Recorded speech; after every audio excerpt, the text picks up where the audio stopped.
Worthy by design.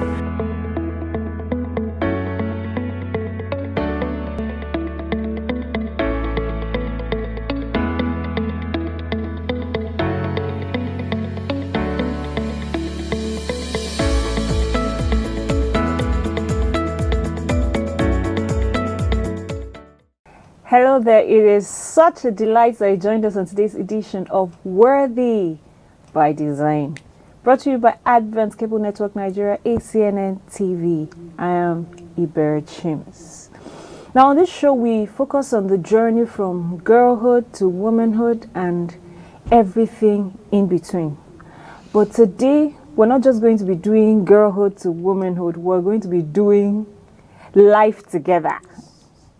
And to do life together in the studio with me are two amazing, I'll call them in-house discussants. Yes. To my far left is Abosede Taiwo. It's so good to have you. Thank you. It's a pleasure. And in the middle of all the women, blessed amongst the women, Awesome. is Peter Ushe. Did I get the pronunciation? Ushe. It's good to have you. Thanks so much. Thank you so much. So we're going to have an interesting conversation today on expectations. So as we well know, that Christmas season is around the corner. So everybody's doing a review. How far I don't blow, I don't marry, all the things I wrote down, how far with it. And maybe Mom C is even calling. How far? What of that guy you had been talking to? So there's so much going on. Mom C is calling. How far? Have you taken in? Have you gotten that job? Okay, I'm saying only Mom C, not just Mom C. Even Popsies they ask. So there's so much going on. And we have people who even feel like failures because those questions are asked and they don't have a tangible answer to them. Now let's take this quote from Paulo Coelho. I hope I got the pronunciation right. Everyone seems to have a clear idea of how others should live their lives, but none about his or her own. I think we'll take off from there, right? Everybody has a formula. Yeah. Why don't you do it like this? Why don't you do it like that? Now, do you agree with Paulo Coelho? Let me start with you, Abosede. Ladies first, I guess. Right. All right. So I totally agree with the quote, because actually in life generally, everybody has a suggestion as to how you should do one thing or the other. But then when you come to them and then you ask them to do the same thing, you find out that they have no answers or they have no idea how to go about certain things. So yes, many times you have people making suggestions. Oh, you should do it this way. Oh, you should raise your children this way. Oh, you should take this course. Oh, you should do this. You should marry this person. But nobody is there to actually help you take a decision. What do I mean? In the sense that they will push you to try and take a decision. But then when you get to the point of making a decision, they pull away. And then if it goes wrong, they're like, why did you even do this? And you're thinking in your head, every other person made me to do this. But then at the same time, you see the people making mistakes that you're seeing them scolding you for, and you're wondering, are you not the person asking me to do this? But you're making the same mistake. So am I not allowed to do certain things? And then you're allowed to. At the same time, I feel like for some people, it's a way of shielding their weaknesses. So I know I have a weakness. Their insecurities, yeah. So I know I have this weakness or my insecurity. How best can I cover it up? By projecting on someone else. So I know that I'm struggling with this, but this person is struggling more, in my opinion. So let me deal with the one that's struggling more. Do you understand? So that is always not the case. Like the other person is not really struggling more than you, but you feel like you have superpowers to help the less powerful or something like that. But I totally agree with the quote. You see that a lot, and then it's frustrating also, but you see that happening a lot. So Peter, maybe I'll call you comrade. So comrade, let's go deeper into this. Why is it easier for us to have great expectations of other people, and then we just wind ourselves into a small corner to watch them? Sorry, come again. Why is it easier for us to have expectations of other people, project our, she had said projecting our expectation, our insecurities. Why is it easier to do that than us living our own lives and just living other people. Live and let's live. Well, some persons have probably invested their time in training themselves, maybe reading materials, articles, and all of that, and they probably just feel that this knowledge is not for me and for my consumption alone. Probably there is need to take it out, reach out to people, and that's why you see them probably writing materials as well, or recording on tapes, or mentoring people, trying to sell their ideology, trying to sell their belief to them. And that is where you find all these stuff, happening. And my problem with it's not bad to learn all of these things, accumulate so much knowledge and try to use it to help other people. The problem is expecting other people to turn out in just a particular way. Just like I mentioned earlier, I agree with him. Sometimes people feel like I have this knowledge I want to share. At the same time, people feel like I have the experience. When they tell you that you should seek for people that have experience to be able to guide you, it's not all experience is actually good for you, because sometimes there are some words of advice that may seem like innocent advice, but they may lead you astray. Very terrible place. Yes, so it's not all about it's not all about experience that, how do I put it, it's not all about a person going through a certain experience and then being able to lead you, but the person being able to lead you right also. But then most times we see, like, even if I've done wrong, but I feel like I've gone like 10 steps ahead, I feel like I'm in a good place to tell you these are the steps you should take, which shouldn't be. I should ask myself, the steps I've taken, are they really okay? Can I actually boast of the steps I've taken, and how can someone else learn from me? Not for me to just stay in a space and then feel like I can lord it over. I can give you the advice that you need in life. No, it's not about that. But sorry, I also feel that there are some experiences that they are genuine and they are useful to bringing up younger generations. Let's take, for example, maybe an advice or any material on how to manage a home. For instance, there are people, I know of someone in my church who has been married for over 50 years. I'm not saying that in these 50 years that they don't have, challenges, but how were they able to manage this challenge and, one man stay married to a woman for 50 years? This is something that I think they can share to the public, and definitely is going to be useful to them. So this is just one out of so many issues that we have in the society that I feel people can, write on, speak on, to groom and mentor younger ones. For me, I think personally, it's not the sharing that is the problem, but it's how you share it. Because how it's shared and how it's received. How it's received, exactly. Because you have people that could actually share, which is very okay. I think I agree with that you could see people that have gone ahead of you and you should learn from them. But you also see people that have gone ahead of you that want you to go in a particular way. I can share my experience with you, not expecting you to do exactly what I have been doing also. Because even if you learn, let me take your example, even if I learn how to be with a person for as many as 50 years, that doesn't necessarily mean that all my challenges will be just like yours. So if you are mentoring me, you shouldn't expect me to act in a particular way. It doesn't have to be, you're just telling me that this is how I should manage, this is how I have managed. So it's easy for me to say, okay, this person was able to, then I can seek advice from you, but not for me to live out your life. It's almost like photocopying. Well, in that case, maybe I have to say, life is not a science. Sure. It's not rocket science. A science that we just follow certain formulas, methodologies, and then we arrive at at an answer. Life is complex than that. It is, filled with myriads of challenges, which, scientific formulas and prediction might not work for. So, you know, getting those information, you also have to do some comparison. Does it work for you? Does it work for you?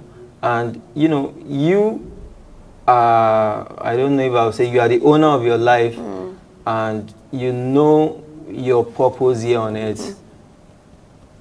Someone else's purpose, someone else's paths might not work for you. It might help you, you know, modify and, you know, refine those potentials in you to be a better person. But that does not mean you follow his own hook, line, and sinker. Yeah.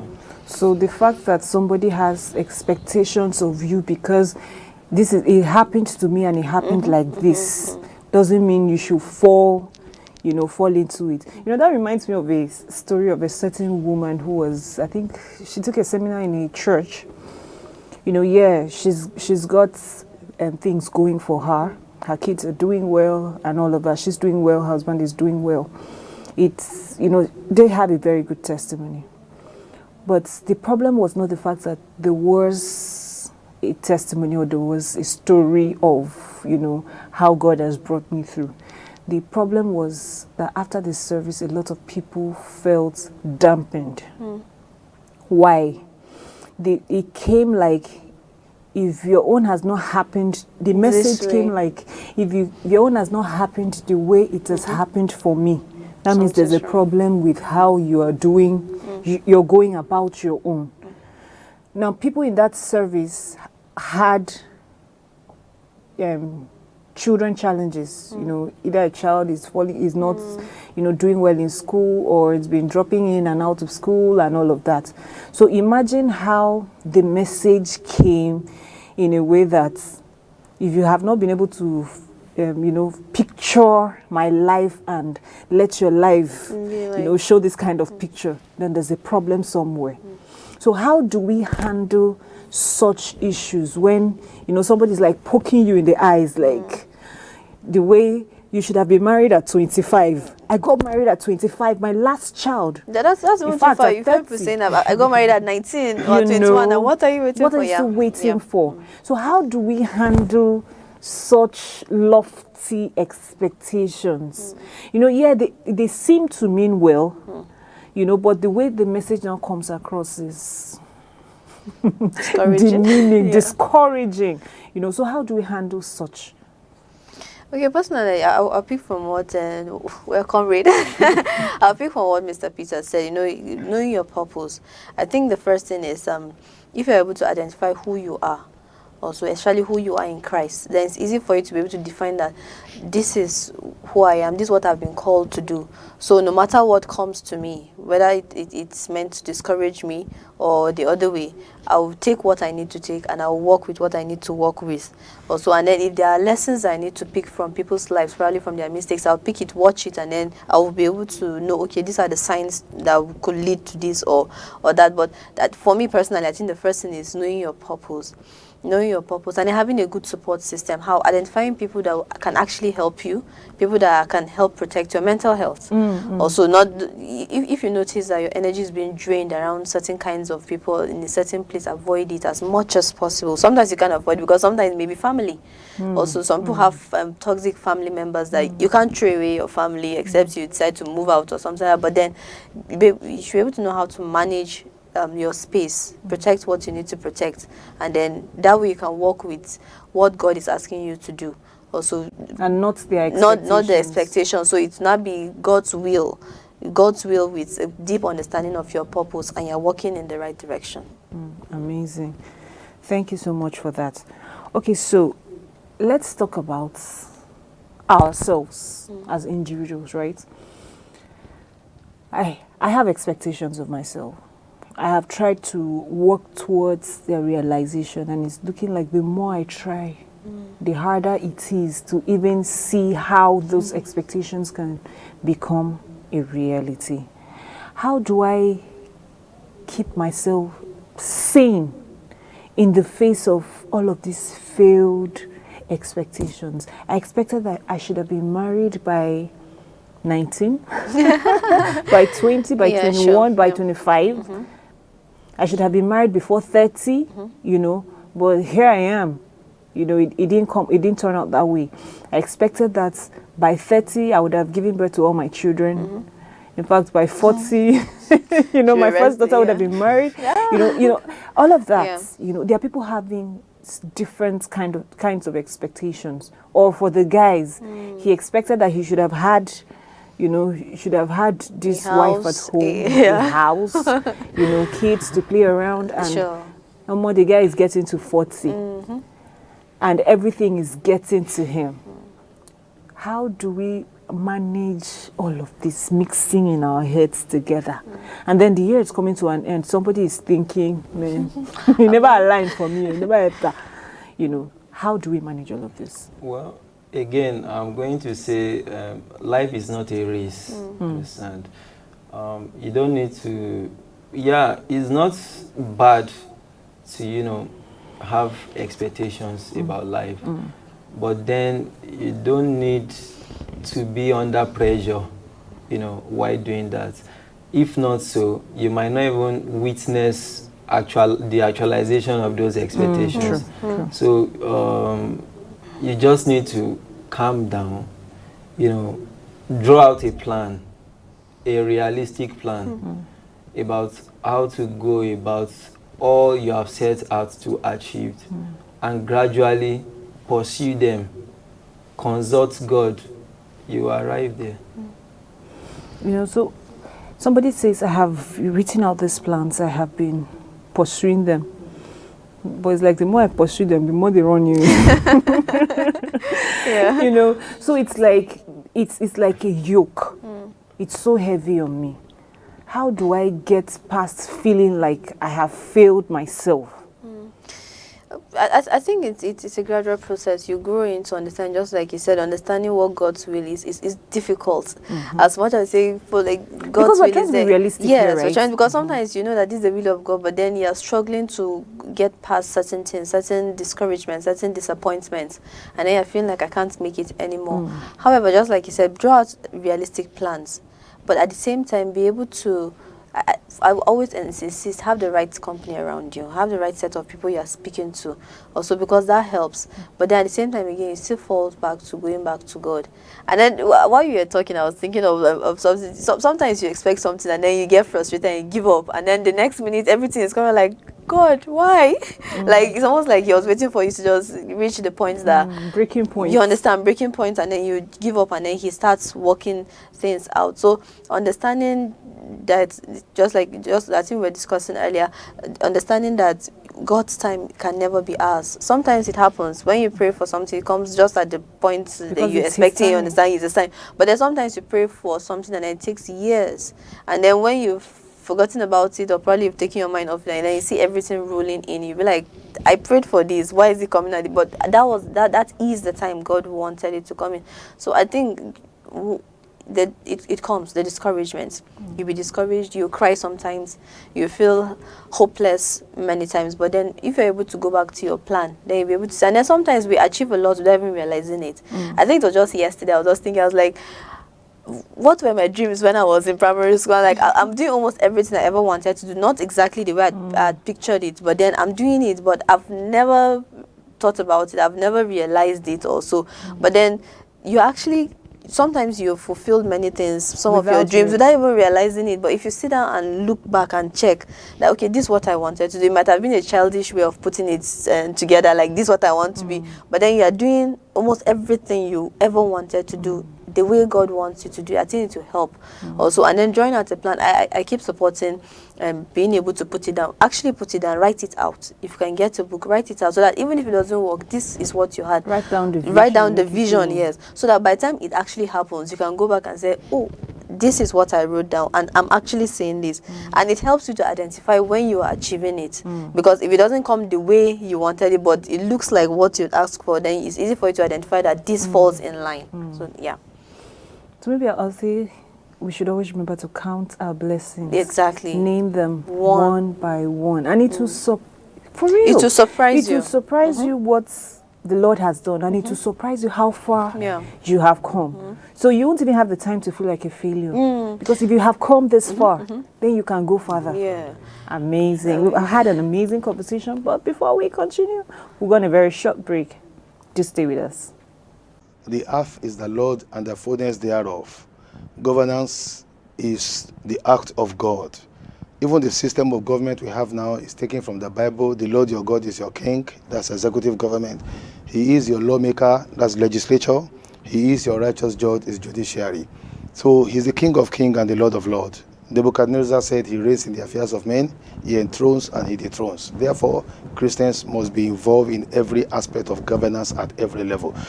Martin Luther King Jr. was the one who spearheaded the revolution of the black civil rights movement in America that gave recognition to the blacks in America to today. He was the one who had a dream that put them to where they are now. And so he was a full-time Baptist gentleman. Martin Luther was the one that led the revolution against Roman Catholicism and opened up Protestantism that brought up the Renaissance and the Enlightenment and the development in the arts and the sciences today. So we, as Christians, we are the light of the world and the salt of the earth. We must directly take charge of governance. Politics or governance is running the affairs of a world created by our God. Worthy by design. Okay, so far we have had an amazing conversation with the comrade and Abosede, and we ended with count your blessings, name them one by one, and it will surprise you what the Lord has done, and it will also surprise you how far you have come. There will be no time to think of being a failure because you had some failed expectations, right? Amazing. So we're moving further in this conversation of expectations. Now the year is coming to an end, right? What should people rather be focusing their minds on? Okay, let's come back to money now. Okay, but I think as the year comes to it's coming to an end rather. Also, so many things run through. My parents are thinking of Christmas clothes for the children, right? And many things. But at the same time, I think I had a conversation once with a group of people, and then we said people should start thinking of next year immediately. So if you're a parent, it's okay to buy Christmas gifts. I'm coming to the economic part now. It's okay to buy Christmas gifts. However, are you thinking of the school fees in January? You understand? So why if you are not able to save, why not put up a savings plan from now? And so think of, okay, what am I supposed to, what if I've not achieved so much? Also, what have I been able to achieve? At the same time, what do I still want to achieve? Then how can I make it work? So if it has to do with money now, how can I save better? So it's not late. It's not late. It's never late. It's never. We count the days and then we feel like it has ended. I mean, you sleep on it at first, you wake up, it's first already. It's not like that. And it's another day. Do you understand? It's another day for many. It's a nice crossover. I mean, it's a beautiful feeling. Sometimes you can feel the and how the atmosphere is most times, but then it's just another day.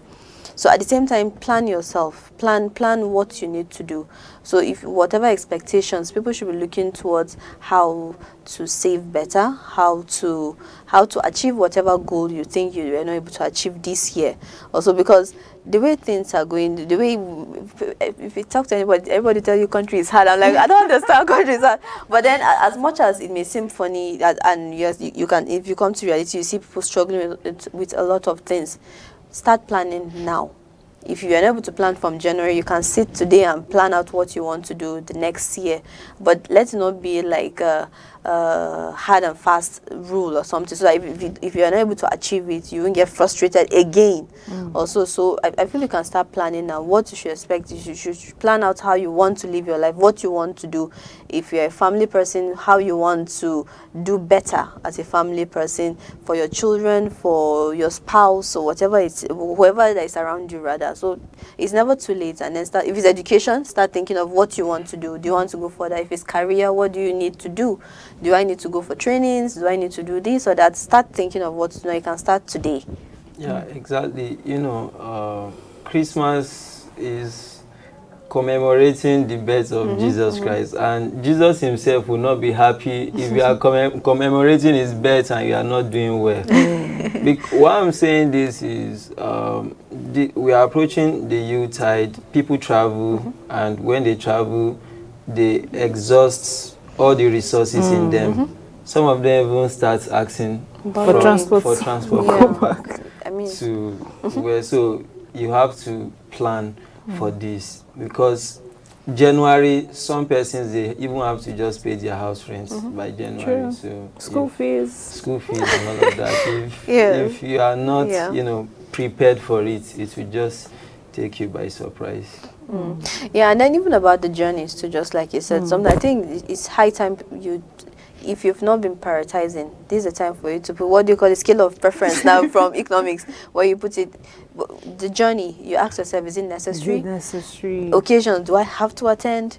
Can I send in? Do you understand? Do I have to buy? There are certain questions you keep asking. I think the first time I got to think of sitting down to analyze certain things was when a mother was saying, a few years back, she was just thinking, any wedding you invite her for, she starts asking herself, how much will I spend in driving all the way? How much will I spend making sure the children are able to eat? Because little children going for a wedding, so you'll be spending much more than you had budgeted for. But then if you sit down and think about it, okay, if I don't have to be there, whether I like it or not, if it's a wedding, it will happen whether you're there or not. If it's an occasion, except if it's when it comes to family, then you want to have your family around. But even at that, still try to prioritize. If I'm going there, what do I need to get? Do I have to get this? Why am I getting this? Why should I get this? And then by the time you start asking questions, how that impacts on the other parts of my life, other areas of my life. Just like someone will tell you, nothing will happen to you. You won't get slimmer or fatter by the time you don't do this. But then sometimes, at least a couple of times now, if you're trying to settle down in a new space, you see that if you're talking, you feel like, I need this, I need that. You have these really huge dreams. Then by the time you speak to a person, you'll be like, do I really need to put this up in the house? Do I need to? Then you now start thinking of how you can actually make use of what you have. Also, but at the same time, it helps you to be able to plan better.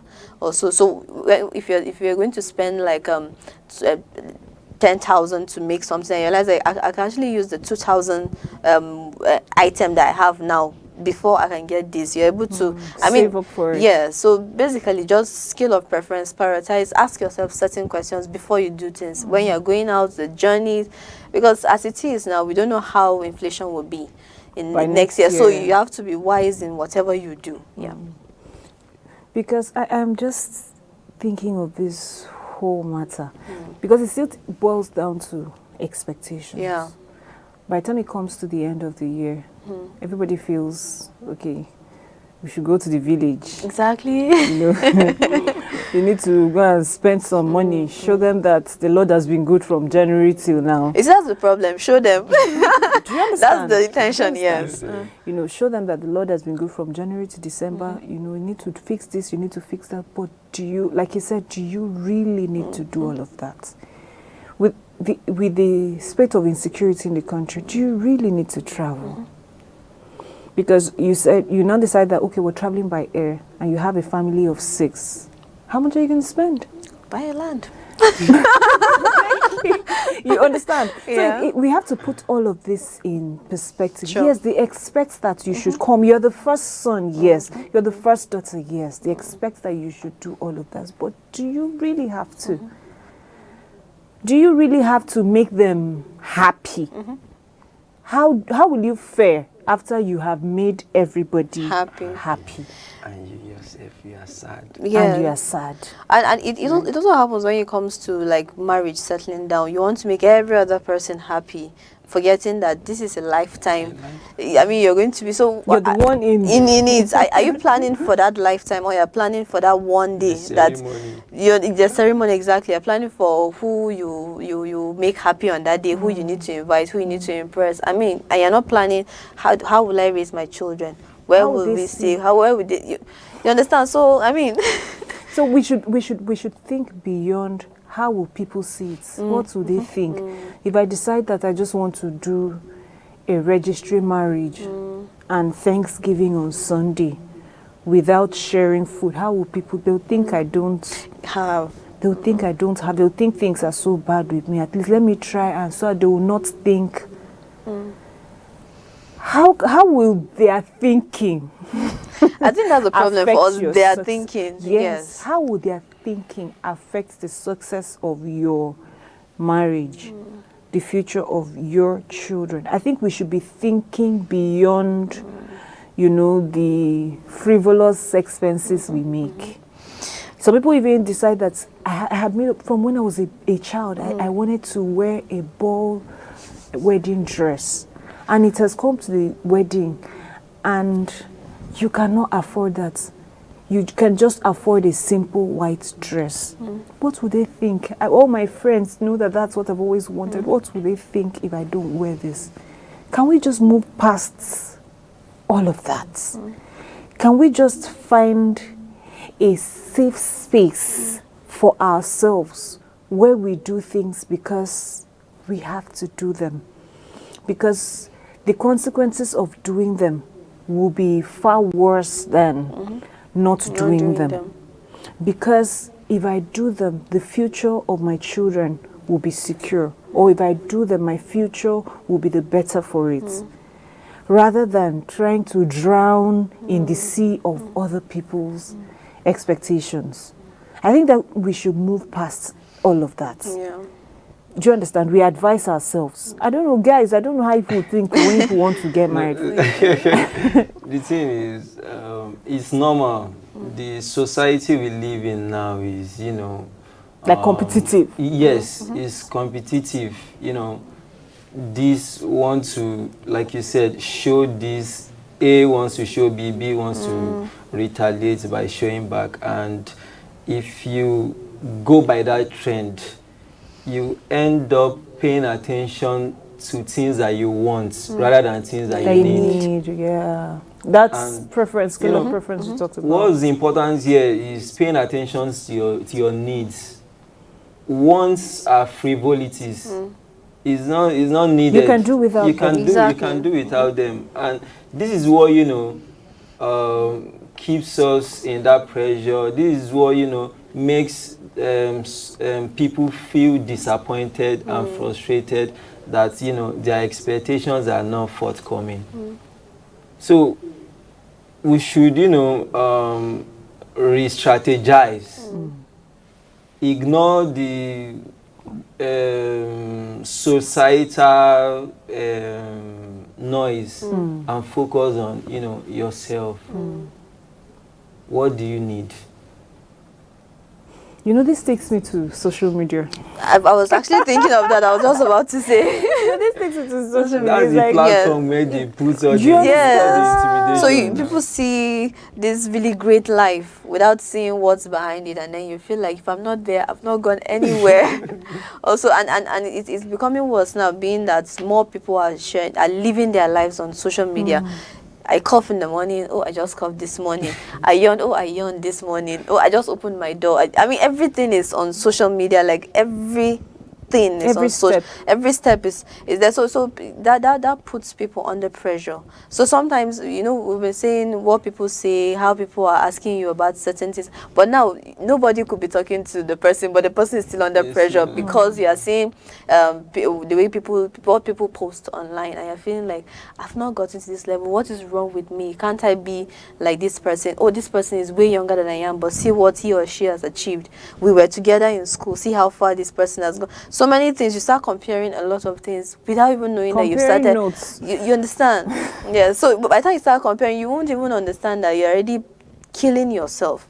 Also, because it will come to a point in time that you start questioning yourself: am I worthy? Did I make a mistake? Am I taking the wrong decisions? What have I been doing wrong? Have I been lazy? Have I been laid back? You know, you start asking certain things, and instead of getting the positive, or all I put in, looking at it positively in a way that, you know, sometimes you may see a thing that challenges you, and then you try to work towards making yourself better. But you may see a thing that challenges you, then you become worse under pressure. Under pressure, like, I won't make it. You understand? Yeah. So I think, just like you mentioned, social media is that big issue. It's a very good platform, very nice gift to humanity, technology. But at the same time, it's also weighing many people down. I mean, you see young people going as far as committing suicide because of many things, and they feel like, I can't take this anymore. So the best option is suicide, and before you know it, life is gone. Then what? Okay. You know, I'm just thinking, how do we manage this, you know, social media expectations? You know, because somebody will say, please, make sure the picture is fine. I want to post it on Facebook. Yes. I want to post it on Instagram. And I'm like, I really don't get it. You understand? So how do we manage this social media expectations as young men? I think we've even, you know, in the course of our discussion, we've, you know, we've mentioned it. The simple thing is, you know, you mind what inspires you. Amazing. And you mind what, you know, influences you. Somebody like me, if you like post 10 billion van, I am not moved. Because I just feel perhaps it's your destiny. So how do we get to that point where no matter what you do, I am not moved? I think you mentioned it earlier, getting to know who you are. Okay. Also, so okay. I think we'll round off with that. Let's round off with that. How do I, you know, get past all of those pressures? So maybe we'll do a recap of that and wind up. Okay. I feel there is potential in every human being on earth. There is nobody that God created and then He didn't deposit a way to navigate life in that person. All that person needs to do is to work hard to ensure that that potential, that deposit in him or her is harnessed. We have different destinies. We have different destinations. So the fact that somebody's time, in quotes, is now, does not mean that yours will not come tomorrow. It will definitely come. It just, you know, sometimes it takes patience for you to arrive there. But definitely you will not be denied of your destiny. It will come. Amazing. Amazing. So Apostle, what's your last? What are your parting words? Okay, for me, just like I mentioned earlier, just identify your purpose in life. Then understand the will of God in your life. By the time you're able to put that together, you know who you are and where you stand. Also, so by the time you have a strong belief that something should happen, which are expectations, then it's easy for you to navigate life, because you know that even if this doesn't happen, there's a plan for me and it will definitely come to pass, whether now or later. And I'll pick from Mr. Peter's words, be patient. Patience is key at all times. Patience. Yeah. Amazing. Be patient. Patience is key. Okay, I'll end with the words of Julian Donaldson. And he says, I hope you do not let everyone else's expectations direct the course of your life. That's the question I'm asking you today. Give that a deep thought. This, I believe, is a summary of the whole matter. Once your expectations are in line with God's purpose, no one else matters, no matter what your village people think, right? God's timing for you is not marked on any calendar. It's not January to December. Keep going till you become all He has written about you. Remember, you out there, you, yes, you are worthy by design. Till we meet again next time, thank you to my amazing guest, the comrade himself, and Apostle. I enjoyed every bit of this conversation. We'll do this again. Right, till we meet again in our next episode, do have wonderful celebration. And bye.